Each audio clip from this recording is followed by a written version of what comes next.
Well, the stock market crashed. Did you hear about that? You ready for it? Good morning. Welcome to Integrative Preparedness. Let's talk about that a little bit. I woke up this morning feeling good. It's a rainy day, so it's going to force me to stay inside and do a lot of the inside stuff that's been getting ahead of me a little bit. And I got a message from Mark Harrison reminding me that today, well, reminding me as if I had remembered. I hadn't. Telling me that today is October 29th. I knew that, but that this was the day in 1929 that the stock market finished its crash. It started a little while before that, but it finished and had I think the largest decline in market prices of that crash on this day in 1929. So, yeah, it's not happening today, but it happened then, and I want to talk about that. You know, a lot of people uh, will get on and talk about economics, and shall we just say that some know less than others? And there's a even among economists, there is not universal agreement on what caused that stock market crash and the depression. But anybody who knows anything about it pretty much agrees that it was, well, no, I won't say that. There's different schools of thought, but many of us feel/know that it was an engineered redistribution of wealth, probably the greatest one of the 20th century. More people, it's kind of like Atlas Shrugged. More people think they know about it than actually know about it, or the Bible, right? And as a result, people haven't set themselves up to be able to weather the next recession, depression that may come along. Even though we have a lot of, there's a lot of channels, a lot of preparedness channels on YouTube here are constantly talking about recession and depression and everything like that, and I can tell that they don't really know what they're talking about.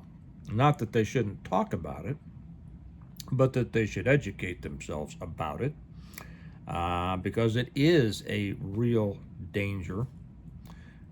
It can happen at any time. Usually these things start slow, and people don't recognize the signs, and then all of a sudden, the old saying, gradually at first and then all of a sudden. Where is that from? Is that Hemingway? Is that the Sun also? I forget what it's from. Anyway, that happens very often, right? It starts out with small things that people don't recognize, and then all of a sudden, bam! It's like all of a sudden this happened, but it's only because we didn't see the warning signs, right? I'm putting up over on the Patreon channel a very good video that brings a lot of information. It's only about 17 minutes long, I think. It brings a lot of information about that stock market crash, the causes of it, and the results of it. A lot of things that I think most people don't know. So if you're with us on the Patreon channel, watch that. I think that you'll get something out of it. It doesn't mean that it covers everything. It doesn't mean that it covers everything. These things are far too complex to encapsulate in a short YouTube video. But you will learn a lot of things that will, I think, beef up your knowledge of what's going on there. The question here that I want to ask you is, are you prepared for a recession or a depression? And when I mentioned that it was probably the greatest transfer of wealth of the 20th century, outside the wars themselves, I don't think a lot of people understand how that works. And it was that those who were prepared, and that doesn't mean beans and rice, that means money-wise, who positioned themselves money-wise and business-wise, did very well. And other people lost everything. everything. You know, people. My wife asked me some years ago, how is it that everybody could lose? Well, not everybody did lose everything, and that's another lesson. When these things happen, it doesn't happen to everybody. It happens to those who didn't see it coming, who weren't aware of, how economics works, and who hadn't prepared for it. So it doesn't happen to everybody. But how did so many people get wiped out? A lot of people in the cities got wiped out. A lot of people in the country lost their farms, had to move to the cities. That's where the jobs were. How did that happen? But let's take it back, because how it happened. You can find 100 videos out there that will talk about how it happened. Some will agree with each other, and some will disagree with each other, and it's one of those things. I had an economist tell me one time that, they were a professor of economics at one of the major universities, and they said, matter of fact, they didn't understand. We were talking because I owned a business at the time, and we were talking about jobs, and they didn't understand how jobs were created. And we talked about it. I tried to explain it, and it didn't take me but 1 minute how jobs were created. They didn't get it, even though they were a full professor of economics. And what they told me, they said, Truman used to say he was always looking for a one-armed economist, because every time he talked to an economist, they'd say, well, this and this and this and this, and then on the other hand, okay. So it is a complicated situation. But the question is this: are you prepared if it happens? Now, how I would prepare for that is, first off, don't have debt. Okay? Don't have any debt. I know that's difficult for many. But at least don't have debt outside your house. Now, if a recession or a depression comes, even if you don't have any debt outside your mortgage or whatever, you can still lose your house if you can't make the payments. So what does that come to?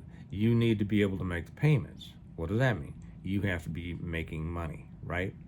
A lot of people think that they can save up to make it through a depression. Well, if you save enough money, you got enough money in the bank or under your mattress, you certainly can.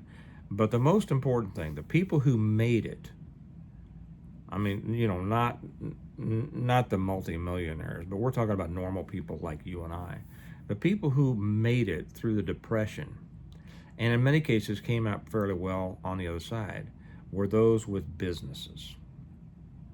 And businesses that were of the type that people kept doing business with during a recession or a depression. And that comes into a couple of areas. First off, the things they need, food, things like that. Farmers who just had a farm out and tried to sustain themselves, they got by. But farmers who were able to grow food and sell it and bring it into the city and sell it at at least a profit for them while keeping the prices down enough for people to be able to buy it, they did better than the people who were just trying to make it on the farm themselves, because you need the cash flow.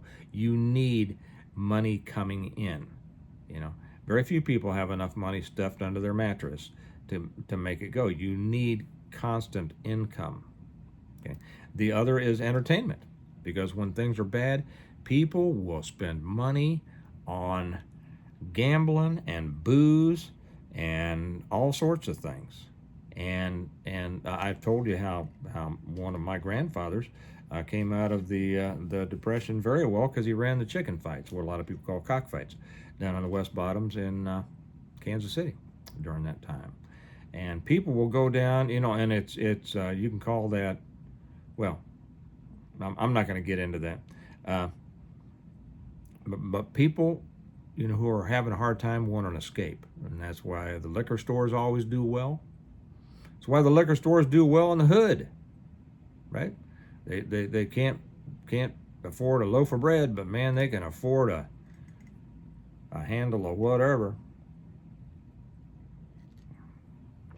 to drown their sorrows. Now, probably most of you would not want to make your living off of the problems of others, selling selling booze or dope or anything like that.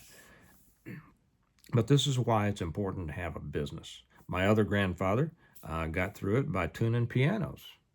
And he didn't know, but he had owned a music store, lost the music store, and somebody owed him money and couldn't pay him. And they said, hey, and the guy was a piano tuner.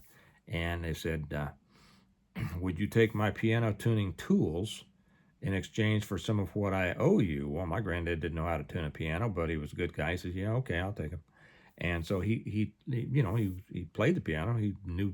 He taught himself how to tune a piano, and my grandmother started making cold calls in the Kansas City phone book, just starting with the A's, calling everybody in the phone, everybody. She probably invented cold calling. I don't know.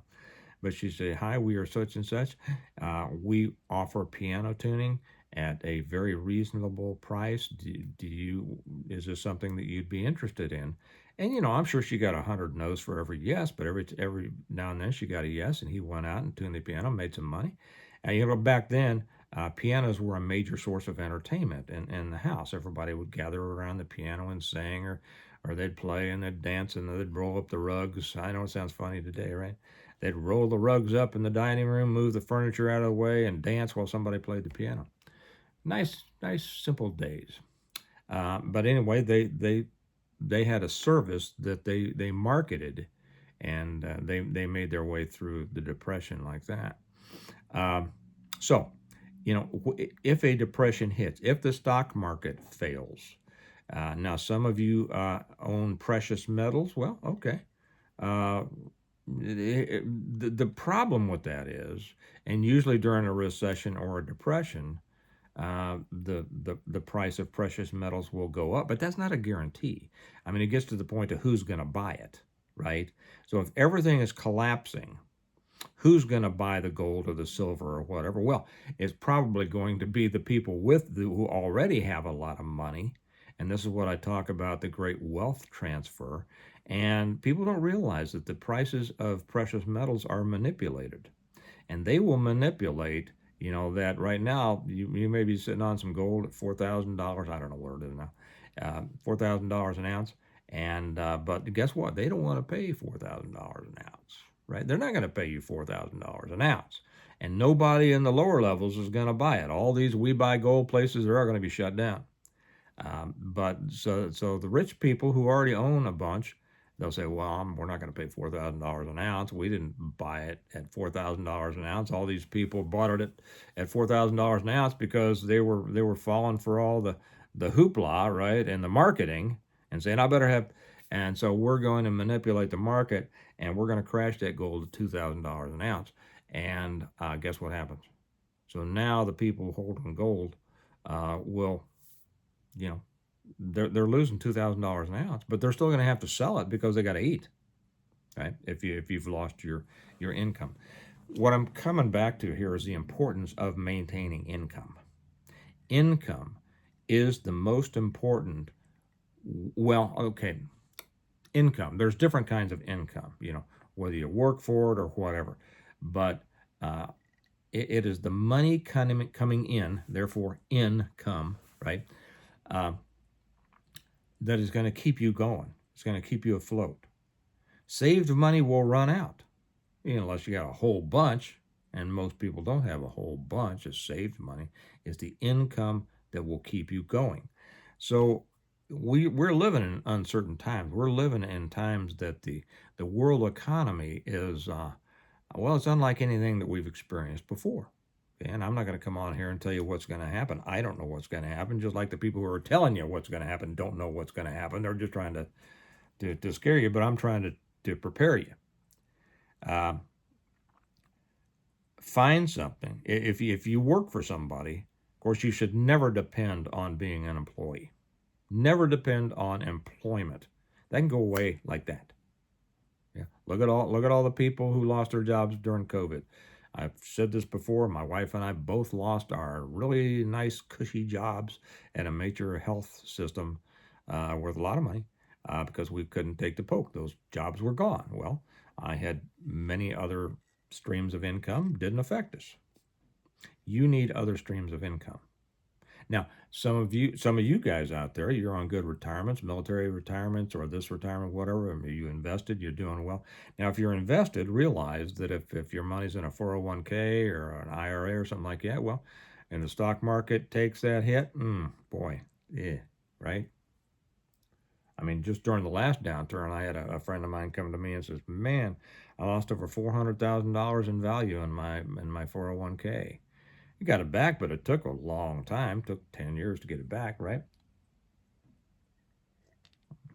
That's the deal with the stock market. It's also the deal with the gold market and everything else. So, uh, but develop additional streams of income and streams of income that are pretty much recession proof.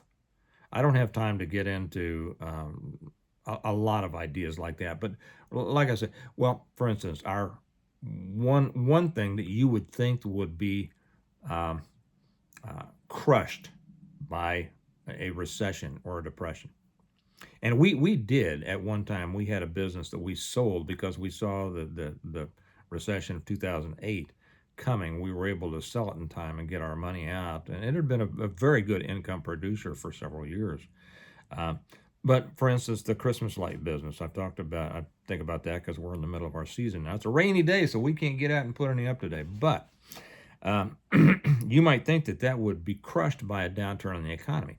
No, because we saw such an increase during the last, the COVID years, people wanting lights because they were so depressed. They wanted lights on their house. Now, we deal we don't, for the most part, deal with the lower level.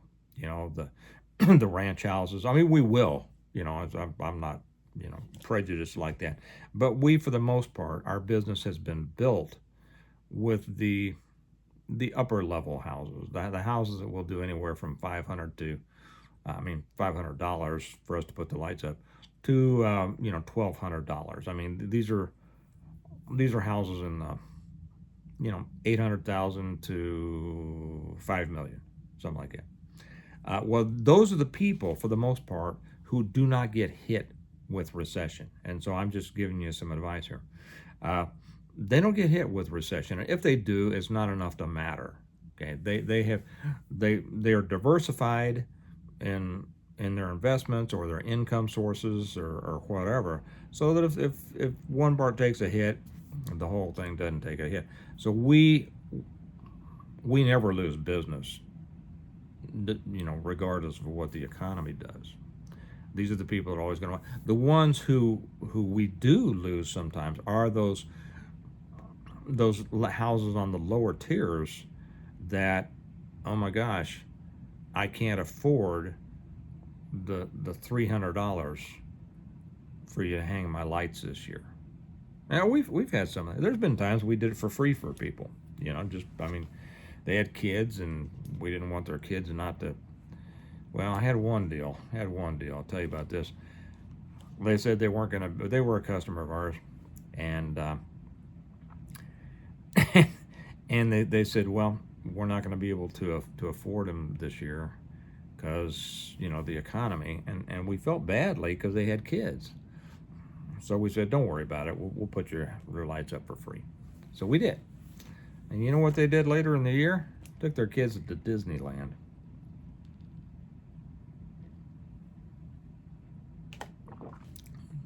Guess who's never getting free lights again, right? Uh, we still do their house. I mean, that's on them. But this is business. I keep doing their business.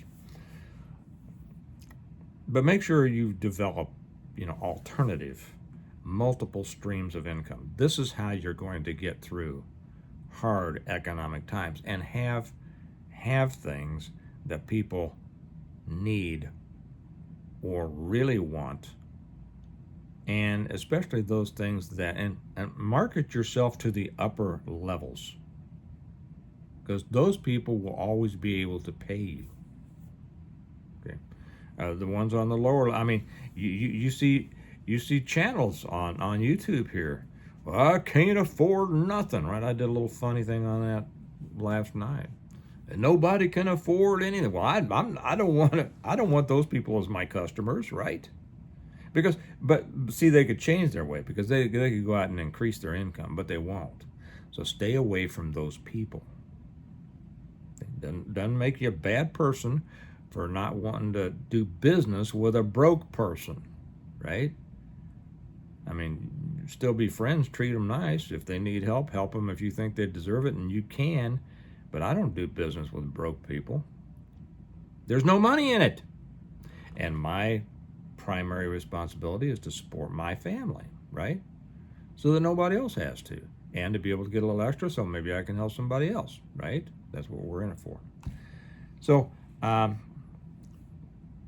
3 things I've always said. If you can do what people can't do, don't want to do, or are afraid to do, you will always have business.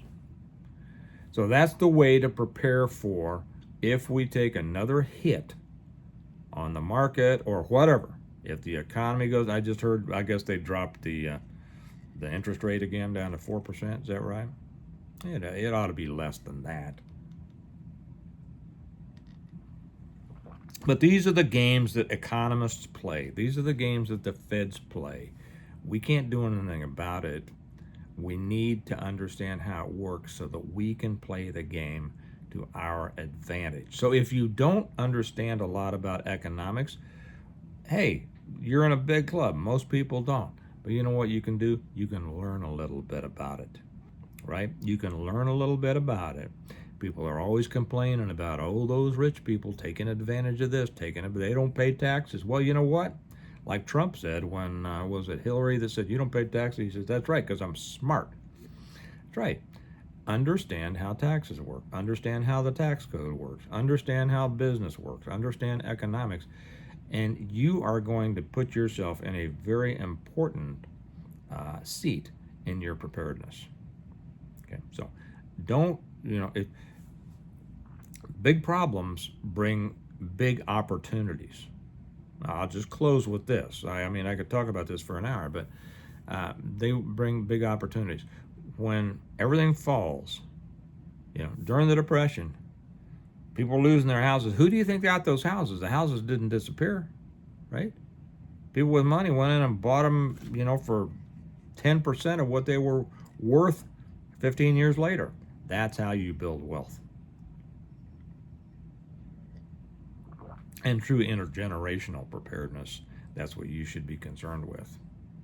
Okay, building wealth for your family, for future generations, because that builds strength.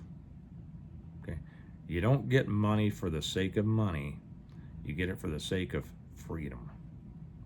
Okay, all right, well, thankfully, at least as far as I've heard so far today, we have not experienced a stock market crash, but here's to October 29, 1929, and the lessons that it brings us. If you're not with us on Patreon, come join us. The link is down below, and watch that thing that I put up there. You will learn a lot. And for the rest of you, watch it too. And remember that we prepare well today in order to live well tomorrow. And I'll talk to you later. Bye-bye.